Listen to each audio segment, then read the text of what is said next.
Perkenalkan, nama saya Felis Nayanti Zebua, Pokjar UT Salut Dama Ida Negawo, Universitas Terbuka Medan. Di sini saya akan menjelaskan tentang proses lahirnya Pancasila. Sebelum saya menjelaskan proses lahirnya Pancasila, saya ingin memberitahukan apa itu Pancasila. Pancasila dalam BMP, mata kuliah Pancasila pada halaman 1.9 dikatakan di situ Pancasila adalah dasar filsafat dan ideologi negara Republik Indonesia. Di mana kata Pancasila ini berasal dari bahasa Sanskerta, yaitu panca berarti 5 dan sila berarti prinsip atau asas, yang diartikan sebagai 5 prinsip dasar negara yang menjadi fondasi atau pijakan dalam penyelenggaraan sebuah negara, yaitu negara Republik Indonesia.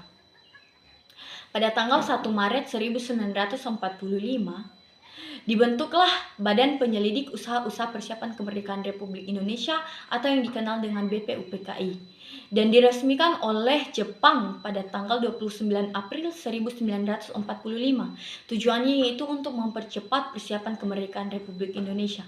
Tujuan pembentukan BPUPKI ini yaitu untuk mempelajari dan menyelidiki segala sesuatu hal yang berkaitan dengan persiapan kemerdekaan Republik Indonesia, termasuk dasar negara.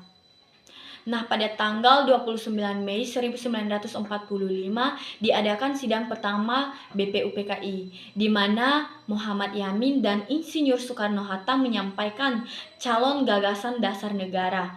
Dan pada tanggal 1 Juni 1945, Insinyur Soekarno-Hatta menyampaikan pidato terkait dasar negara, yaitu menguraikan 5 prinsip dasar negara yang kita kenal saat ini, yaitu Pancasila.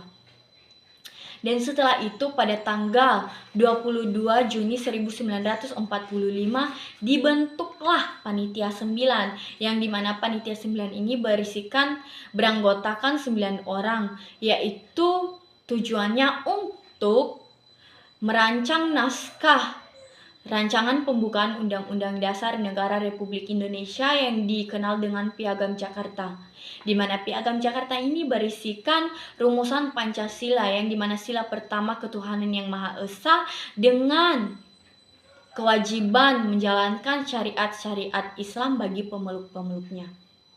Dan pada tanggal 9 Agustus 1945 dibentuklah Panitia Persiapan Kemerdekaan Republik Indonesia atau dikenal dengan PPKI. Tujuannya yaitu untuk mempercepat kemerdekaan negara Republik Indonesia dan meresmikan dasar negara. Dan pada tanggal 18 Agustus 1945 diadakan sidang PPKI, yaitu untuk mengesahkan Undang-Undang Dasar, termasuk pembukaan yang berisi Pancasila. Pada sidang PPKI ini menghasilkan Pancasila yang menjadi dasar negara Republik Indonesia yang kita kenal saat ini, di mana Pancasila ada 5 dasar, yaitu yang pertama ketuhanan yang Maha Esa, kemanusiaan yang beradab, ketiga persatuan Indonesia, keempat kerakyatan yang dipimpin oleh hikmat kebijaksanaan, dan kelima keadilan sosial bagi seluruh rakyat Indonesia. Nah, dari proses lahirnya Pancasila ini kita bisa mengambil nilai-nilai dari proses lahirnya Pancasila, termasuk dalam perjuangan para pahlawan kita, di mana perjuangan para pahlawan ini kita harus menjadikan mereka sebagai contoh, kita harus mempedomani mereka, di mana pada saat itu mereka memiliki kesatuan, persatuan, sepemikiran, sependapat, saling menghargai hingga Indonesia merdeka. Tujuan mereka yaitu untuk memerdekakan negara Republik Indonesia. Dan saat ini negara Republik Indonesia sudah merdeka. Dan kita sebagai generasi muda, kita harus menunjang faktor para pahlawan sebagai pendorong kita dalam memajukan terus negara Republik Indonesia. Demikian saja penjelasan saya ucapkan terima kasih.